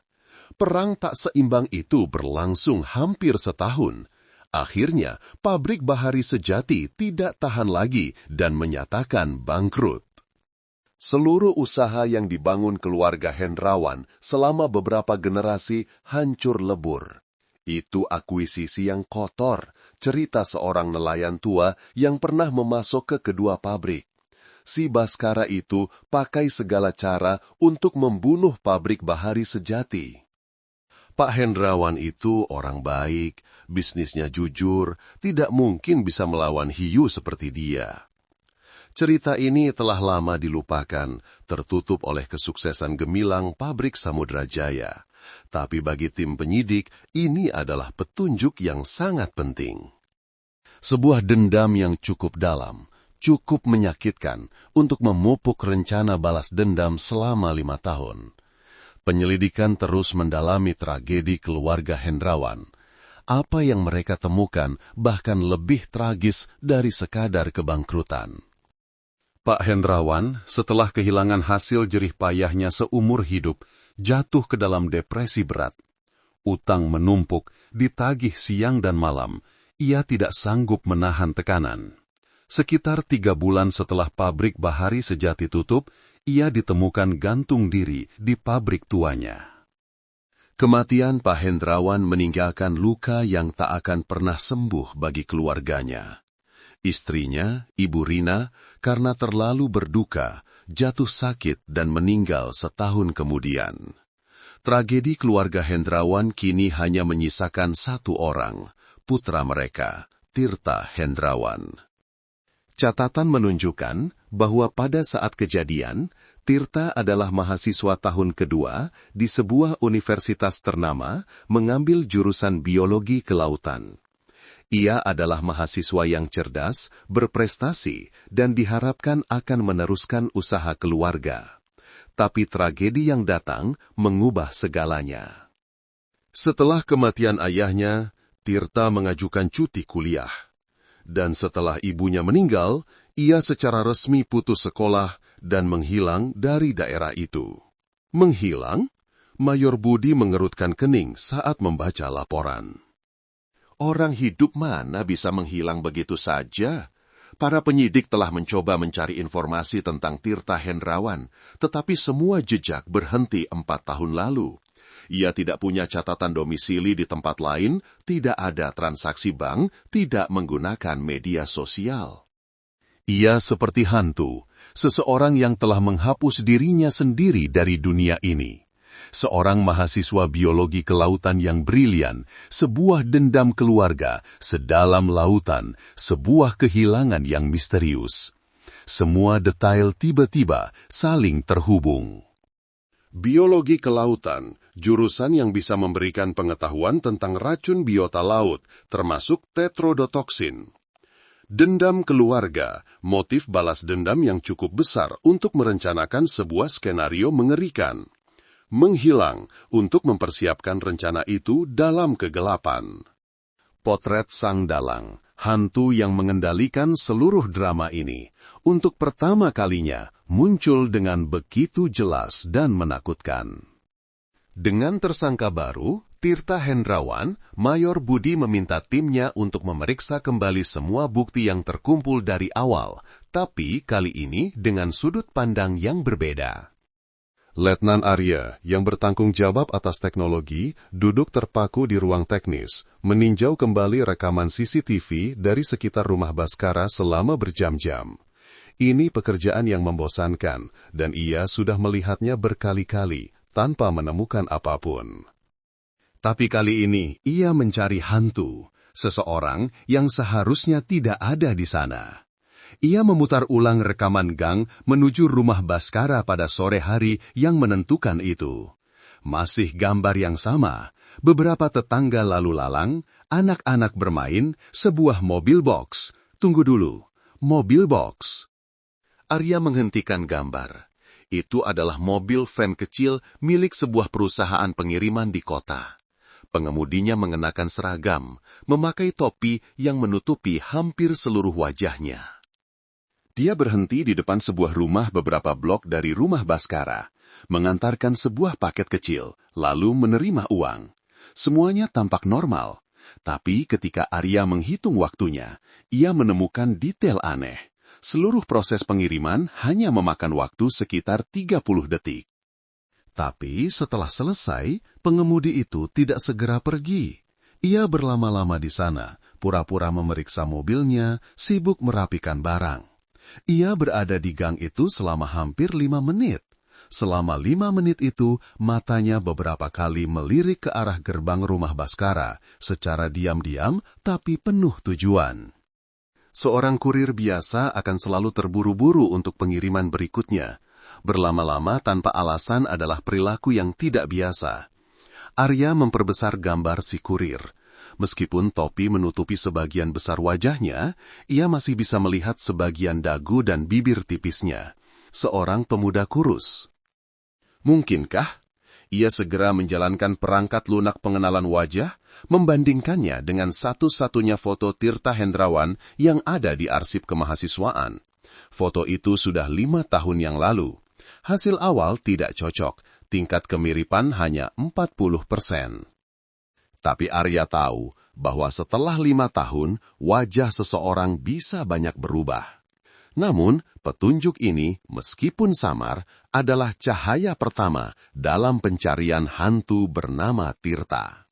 Segera periksa perusahaan pengiriman itu, perintah Budi. Cari tahu identitas karyawan yang bertugas di rute itu pada hari itu. Pencarian identitas si kurir yang tadinya tampak mudah ternyata sulit. Perusahaan pengiriman itu kecil, manajemen personalianya longgar. Mereka mengonfirmasi ada seorang karyawan bernama Alam yang bertanggung jawab atas rute itu. Tapi Alam telah tiba-tiba berhenti bekerja tepat setelah hari kejadian dengan alasan pulang kampung karena urusan mendesak. Berkas lamaran kerja Alam sangat minim. Hanya ada fotokopi KTP dan alamat sementara yang palsu. Foto di berkas adalah pas foto berkualitas rendah yang tampak sangat berbeda dari gambar di CCTV. Semua jejak kembali buntu. Alam jelas nama palsu, sebuah kedok yang diciptakan untuk tujuan tertentu lalu menghilang. Mayor Budi merasa seperti sedang mengejar hantu sungguhan. Tirta telah memperhitungkan, bahkan sampai membuat identitas palsu, bekerja seperti orang normal untuk sementara waktu agar tidak dicurigai, lalu menghilang setelah tugasnya selesai. Dia telah menghapus semua jejaknya, kata Arya dengan nada sedikit putus asa. Kita tidak punya apa-apa untuk menemukannya sekarang. Tidak juga, jawab Budi, matanya menatap papan tulis dengan serius. Dia bisa menghapus jejaknya sendiri, tapi dia tidak bisa menghapus jejak orang-orang yang berinteraksi dengannya. Dia telah membuat satu kesalahan. Semakin rumit sebuah rencana, semakin banyak orang yang terlibat, dan semakin banyak orang, semakin mudah meninggalkan celah. Matanya berhenti pada nama Ani, si pembantu misterius. Tirta tidak mungkin melakukan semuanya sendirian. Dia butuh seseorang di dalam rumah. Orang itu adalah Ani. Ani adalah mata rantai terlemah. Temukan dia, kita akan menemukan Tirta Hendrawan. Perburuan hantu Tirta Hendrawan untuk sementara beralih arah.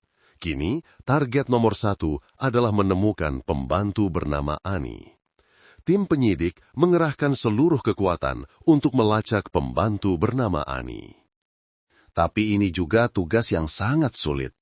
Keluarga Suryo mempekerjakannya melalui sebuah agen penyalur tenaga kerja harian ilegal.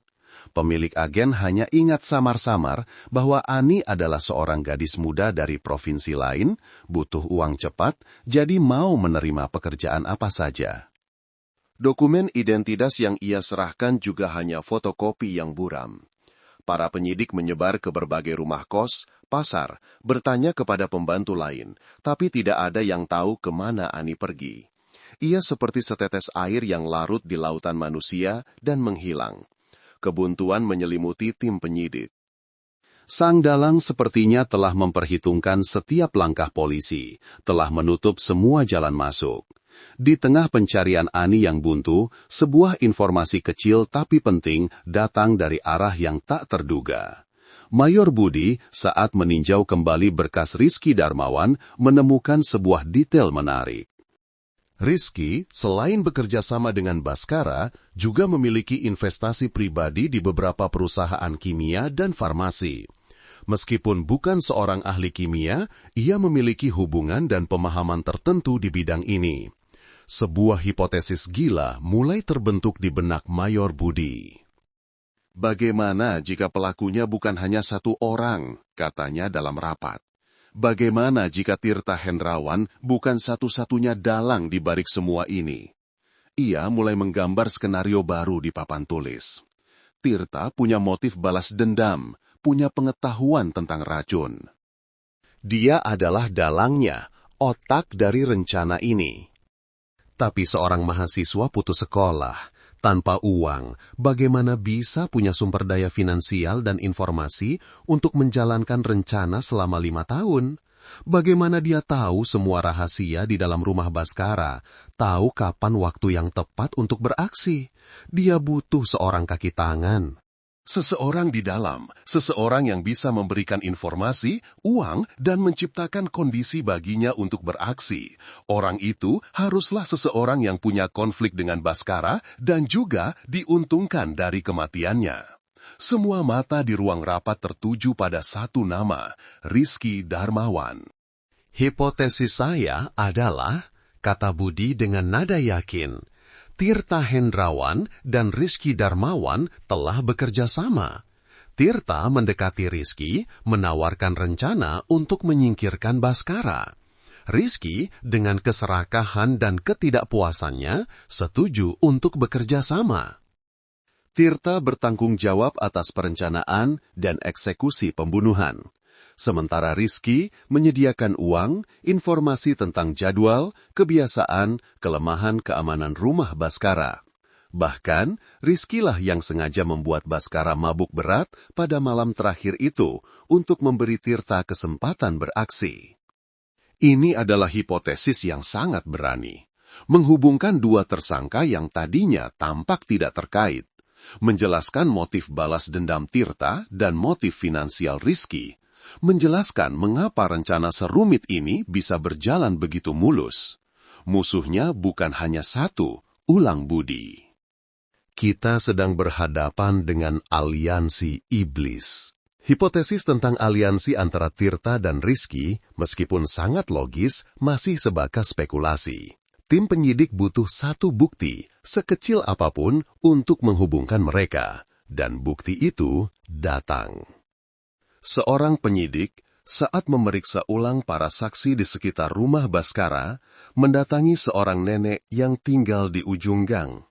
Nenek ini ingatannya sudah tidak begitu baik, sehingga pada pemeriksaan pertama, ia tidak memberikan informasi berharga. Tapi kali ini, ketika diperlihatkan foto Ani dan sketsa wajah kurir bernama Alam, sang nenek tiba-tiba menyipitkan matanya, berusaha mengingat. Sepertinya saya pernah lihat dua anak ini, katanya perlahan. Sore hari, waktu si Baskara meninggal itu, anak perempuan pembantu ini keluar ke ujung gang, celingak-celinguk seperti menunggu seseorang. Tidak lama kemudian, ada anak laki-laki yang mirip gambar ini datang. Mereka berdua berdiri, ngobrol bisik-bisik sebentar, lalu si perempuan itu buru-buru pulang. Ini adalah kesaksian emas. Untuk pertama kalinya, mengkonfirmasi adanya hubungan antara pembantu Ani dan kurir misterius, alias Tirta Hendrawan. Nenek ingat mereka bicara apa? Tanya si penyidik, berusaha tidak menunjukkan kegembiraannya. Waduh, telinga saya sudah tidak awas lagi, nenek itu menggeleng. Cuma dengar samar-samar beberapa kata seperti minuman ginseng, terus tepat waktu begitu saja. Minuman ginseng dan tepat waktu. Dua frasa singkat, namun cukup untuk mengonfirmasi seluruh hipotesis Mayor Budi. Ani adalah orangnya Tirta. Rencana itu telah diatur sebelumnya. Sekarang, semua upaya harus difokuskan untuk menemukan Ani. Dia adalah kunci untuk membuka pintu rahasia kasus ini, kartu truf untuk menjatuhkan Tirta Hendrawan dan Rizky Darmawan. Karena tidak bisa menemukan Ani, Mayor Budi memutuskan untuk kembali menyerang mata rantai yang tadinya dianggap dingin, berkas si kurir alam. Ia percaya, secermat apapun Tirta, ia tidak mungkin bisa menciptakan manusia dari udara. Pasti ada celah. Letnan Arya sekali lagi ditugaskan. Kali ini, ia tidak hanya menyelidiki di perusahaan pengiriman, tetapi juga meluas ke instansi administrasi terkait. Ia punya firasat bahwa untuk membuat berkas palsu, meskipun minim, Tirta pasti menggunakan beberapa informasi asli untuk mengelabui bagian personalia. Setelah berhari-hari memeriksa silang data, akhirnya Arya menemukan satu kejanggalan. Nomor induk kependudukan di berkas alam, meskipun nama dan alamatnya palsu, ternyata adalah nomor asli yang dikeluarkan untuk seseorang bernama Tirta Hendrawan di daerah ini 7 tahun yang lalu. Ini adalah kesalahan fatal Tirta. Mungkin karena terburu-buru membuat berkas atau terlalu percaya diri tidak akan ada yang memeriksa sedalam itu, ia menggunakan nik aslinya. Dengan informasi ini, Arya bisa mengakses basis data nasional. Semua informasi tentang Tirta, meskipun telah disembunyikan, kini bisa digali. Ia menemukan bahwa 3 tahun lalu, Tirta mendaftarkan sebuah rekening bank dengan nik tersebut. Menelusuri jejak rekening bank itu, gambaran lengkap kehidupan Tirta selama 5 tahun terakhir perlahan terungkap. Setelah putus sekolah, Tirta tidak menghilang. Ia pergi ke sebuah kota industri di utara, hidup dengan nama samaran, dan melakukan berbagai pekerjaan untuk bertahan hidup, dari buruh pabrik hingga kurir. Ia hidup sangat sederhana dan tertutup, tidak bergaul, tidak punya teman. Semua uang yang ia dapatkan, ia tabung. Dan kemudian, sebuah transaksi aneh menarik perhatian Arya. Sekitar 6 bulan lalu, rekening Tirta menerima transfer uang dalam jumlah besar, 100 juta rupiah, dari sebuah rekening anonim. Pada saat yang sama, Tirta mulai membeli barang-barang aneh secara online, peralatan laboratorium kimia mini, buku-buku khusus tentang toksikologi laut, dan bahkan sebuah akuarium besar. Dan pengirim uang itu, setelah melalui proses investigasi teknis yang rumit, berhasil diidentifikasi. Transaksi itu dilakukan dari sebuah komputer di kantor perusahaan Samudra Jaya, lebih spesifiknya dari komputer di ruang kerja Rizky Darmawan. Semuanya menjadi jelas. Alam adalah Tirta Hendrawan dan Rizky Darmawan adalah orang yang mendanai rencana balas dendamnya. Kita punya cukup bukti untuk menangkap Rizky sekarang, lapor Arya kepada Mayor Budi dengan gembira. Jangan terburu-buru, jawab Budi, matanya berkilat tajam. Menangkap Rizky sekarang akan membuat ular berbisa Tirta Hendrawan waspada. Kita butuh umpan lain, umpan yang akan membawa kita langsung ke sarang Tirta. Kita butuh Ani. Dengan terungkapnya transaksi keuangan Tirta, tim penyidik bisa merekonstruksi rencana balas dendamnya dengan lebih detail. Sebuah rencana yang dipupuk selama 5 tahun dalam kebencian dan kesepian. Tahun pertama dan kedua, Tirta hidup dalam persembunyian, bekerja untuk bertahan hidup dan agar tidak diperhatikan. Selama waktu ini, ia belajar sendiri, membaca kembali semua literatur tentang biologi kelautan dengan fokus khusus pada racun. Tahun ketiga, ia mulai menghubungi Rizky Darmawan. Mungkin ia telah mengamati Rizky dan mengetahui konfliknya dengan Baskara. Ia menawarkan sebuah kesepakatan yang tidak bisa ditolak Rizky, membantunya menyingkirkan Baskara untuk menguasai perusahaan dengan imbalan uang dan informasi. Tahun keempat, setelah menerima uang dari Rizky, Tirta memulai tahap eksperimen. Ia membeli peralatan, mendirikan laboratorium mini di kamar kosnya. Ia mungkin diam-diam membeli ikan buntal beracun dari nelayan atau menangkapnya sendiri, lalu memulai proses pemurnian racun yang berbahaya. Tahun kelima, tahap akhir, rencana memasuki fase eksekusi. Ia kembali ke kampung halamannya dengan kedok alam, melamar sebagai kurir untuk memata-matai.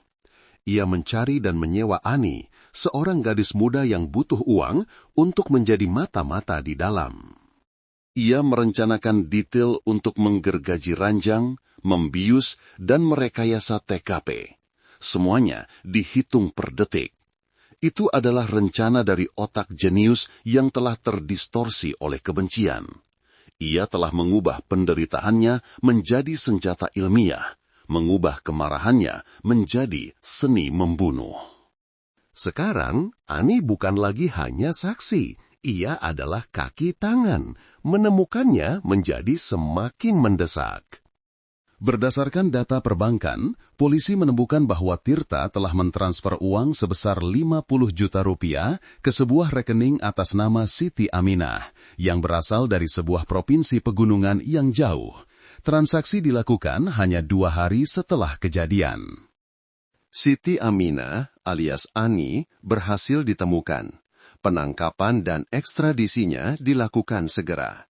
Dihadapkan pada para penyidik, Siti Aminah, seorang gadis yang baru berusia 19 tahun, dengan wajah polos dan ketakutan, dengan cepat runtuh dan mengakui segalanya. Ia berasal dari keluarga miskin. Ibunya sakit parah dan butuh uang untuk operasi. Saat bekerja sebagai pembantu di kota, ia didekati oleh seorang pria bernama Alam, yaitu Tirta. Pria itu mengatakan ingin memberi pelajaran pada majikan perempuannya karena berselingkuh, dan berjanji akan memberinya 50 juta rupiah jika ia membantunya menaruh sedikit obat tidur ke dalam 2 gelas minuman ginseng pada waktu yang ditentukan. Dia bilang itu hanya obat tidur biasa, tidak akan berbahaya, isak Ani. Dia bilang hanya ingin membuat mereka malu. Saya karena terlalu butuh uang untuk ibu saya, jadi saya nekat melakukannya. Saya sama sekali tidak tahu ini kasus pembunuhan. Pak, saya benar-benar tidak tahu. Pengakuan Ani, meskipun tidak bisa menghapus kesalahannya, memberikan bukti terakhir dan terkuat untuk melawan Tirta Hendrawan dan Rizky Darmawan. Ia adalah saksi hidup, orang yang bisa membongkar seluruh konspirasi. Dengan pengakuan Ani di tangan, Mayor Budi memiliki semua kartu truf. Ia sekali lagi memanggil Rizky Darmawan. Kali ini, Rizky masuk ke ruang interogasi dengan kecemasan yang tak bisa disembunyikan. Berita bahwa polisi telah menangkap pembantu bernama Ani telah sampai ke telinganya. Mayor Budi tidak banyak bicara. Ia meletakkan sebuah map di atas meja dengan foto Tirta Hendrawan di paling atas. Anda kenal orang ini, Rizky? Rizky menatap foto itu, wajahnya pucat pasi. Ia berusaha tetap tenang, menggelengkan kepala. Tidak, saya belum pernah bertemu orang ini. Oh ya? Budi tersenyum dingin. Lalu kenapa rekening bank Anda mentransfer 100 juta rupiah kepadanya? Dan kenapa Ani mengaku telah melihat Anda dan dia bertemu diam-diam beberapa kali? Budi memutar sebuah video, rekaman pengakuan Ani, di mana ia menjelaskan secara detail pertemuan antara Tirta dan Rizky untuk merencanakan segalanya. Melihat bukti yang tak terbantahkan, Rizky tahu semuanya telah berakhir. Topengnya telah hancur total. Ia menundukkan kepalanya ke meja, seluruh tubuhnya gemetar. Dia, si Tirta yang mencari saya, Rizky mengaku dalam keputusasaan. Dia bilang punya cara untuk menyingkirkan Baskara tanpa ada yang tahu. Dia bilang saya hanya perlu menyediakan uang dan informasi. Saya telah dibutakan oleh keserakahan. Ia mengakui seluruh perannya dalam kasus itu. Ia adalah pemasok informasi, pendana, dan orang yang sengaja membuat Baskara mabuk pada malam nahas itu untuk memberi Tirta kesempatan beraksi. Ia telah menjual sahabat dan rekan bisnisnya hanya karena keserakahan ingin menguasai perusahaan. Dengan pengakuan Rizky dan Ani, potret dalang utama, Tirta Hendrawan, menjadi sangat jelas. Daftar pencarian orang DPO nasional dikeluarkan, lengkap dengan foto terbarunya. Tapi, Tirta sekali lagi menghilang. Setelah mentransfer uang ke Ani, ia menarik seluruh sisa uang di rekeningnya dan lenyap tanpa jejak. Ia tidak menggunakan telepon, tidak menghubungi siapapun. Ia adalah hantu yang cerdas dan sangat berbahaya. Perburuan iblis pendendam dimulai dalam skala besar. Tim penyidik tahu mereka harus menemukannya sebelum ia melakukan kejahatan lain atau sebelum ia mengakhiri hidupnya sendiri. Perburuan Tirta Hendrawan berlangsung selama berminggu-minggu tanpa hasil. Ia seperti hantu, tidak meninggalkan jejak apapun. Mayor Budi duduk di kantornya, menatap peta dengan serius. Ia tidak percaya Tirta hanya sekadar melarikan diri. Seseorang yang menghabiskan 5 tahun merencanakan balas dendam serumit itu tidak akan mengakhirinya dengan pelarian pengecut. Dia tidak lari karena takut, kata Budi kepada timnya. Dia sedang pergi untuk menyelesaikan sebuah ritual. Rencananya belum selesai sampai ia melaporkan hasilnya kepada orang yang menjadi alasan ia melakukan semua ini. Ayahnya, Letnan Arya, tiba-tiba mengerti. Tepat. Dia telah membunuh, menghancurkan sebuah keluarga untuk membalaskan dendam ayahnya. Hal terakhir yang harus ia lakukan secara psikologis adalah datang ke makam ayahnya, menyalakan sebatang dupa dan menceritakan semuanya. Itulah akhir yang sesungguhnya dari rencananya. Itu adalah pertaruhan psikologis, sebuah spekulasi berdasarkan pemahaman sifat manusia. Tapi dalam kasus buntu, terkadang itulah satu-satunya kunci. Atas arahan Mayor Budi, satu tim pengintai terbaik dikirim untuk diam-diam mengepung dan mengawasi area pemakaman di sebuah bukit terpencil tempat makam keluarga Hendrawan berada. Mereka menunggu dalam diam selama 3 hari 3 malam. Dan kemudian, pada suatu senja, ketika sisa-sisa sinar matahari mewarnai bukit menjadi merah, ia muncul. Tirta Hendrawan, dengan pakaian lusuh, wajah tirus, tapi mata yang masih bersinar aneh, berjalan gontai menaiki bukit. Di tangannya ada sebotol arak putih dan beberapa sesajen. Ia sama sekali tidak sadar telah masuk ke dalam perangkap yang disiapkan. Ia berlutut di depan makam ayahnya, dengan hati-hati membersihkan nisan. Ia menuangkan secangkir arak lalu menenggaknya sendiri. Ayah, suaranya serak menggema di keheningan. Aku sudah pulang, aku sudah berhasil. Orang yang membunuh ayah, yang menghancurkan keluarga kita, dia sudah membayarnya. Seluruh keluarganya juga akan hidup dalam aib. Ayah bisa beristirahat dengan tenang sekarang. Ia berbicara seolah melepaskan beban yang telah dipikulnya selama 5 tahun. Tepat pada saat itu, Mayor Budi dan para pengintai melangkah keluar dari semak-semak. Semuanya sudah berakhir, Tirta Hendrawan. Suara Budi terdengar berat dan jelas. Tirta menoleh. Ia melihat moncong-moncong senjata mengarah padanya. Tapi di wajahnya tidak ada sedikit pun rasa takut atau kaget. Hanya ada ketenangan yang aneh, seolah ia telah menunggu saat ini. Tirta tidak melawan. Ia dengan tenang membiarkan para pengintai memborgolnya. Dalam perjalanan ke markas dan kemudian di ruang interogasi, ia menceritakan seluruh kisahnya, sebuah pengakuan yang dingin, detail, dan tanpa sedikit pun penyesalan. Ia bercerita tentang rasa sakit saat menyaksikan bisnis keluarganya hancur, tentang ketidakberdayaan saat melihat ayahnya terpuruk lalu bunuh diri. Ia bercerita tentang 5 tahun hidup dalam kegelapan, memupuk kebencian, menjadikannya satu-satunya motivasi untuk hidup. Saya tidak menganggapnya sebagai pembunuhan, katanya, menatap lurus ke mata Mayor Budi, tatapan yang dingin membekukan. Saya menganggapnya sebagai penegakan keadilan. Baskara Suryo telah membunuh ayah saya, membunuh seluruh keluarga saya. Hukum tidak menghukumnya, jadi saya yang melakukannya sendiri. Nyawa dibayar nyawa, kehormatan dibayar kehormatan, itu adil. Ia menceritakan secara detail bagaimana ia diam-diam memelihara ikan buntal beracun di akuarium rahasia, tentang malam-malam tanpa tidur untuk menemukan formula pemurnian racun dari literatur medis lama.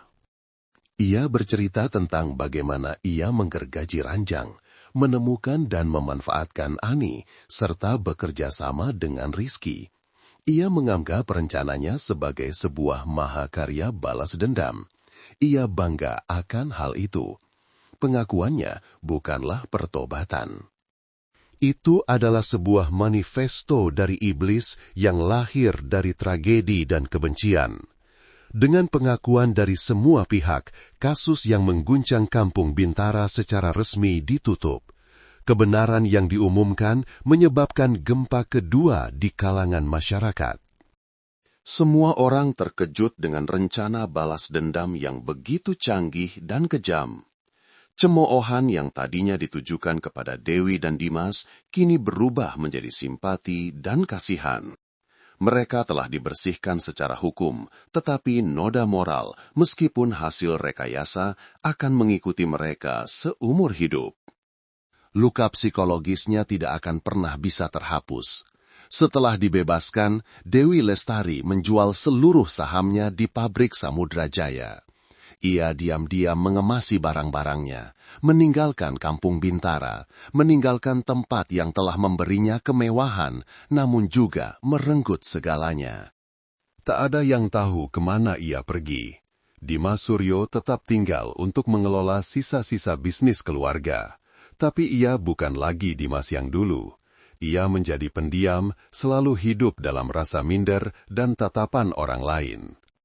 Hubungannya dengan Dewi, dua korban dari tragedi yang sama, menjadi sangat canggung. Mereka tidak bisa saling menatap seperti dulu. Setiap kali melihat satu sama lain, mereka teringat malam mengerikan itu, aib yang harus mereka tanggung.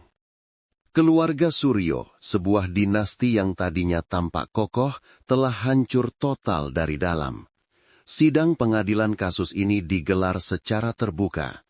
Tirta Hendrawan dengan dakwaan pembunuhan berencana yang canggih dan menimbulkan akibat sangat serius divonis hukuman mati.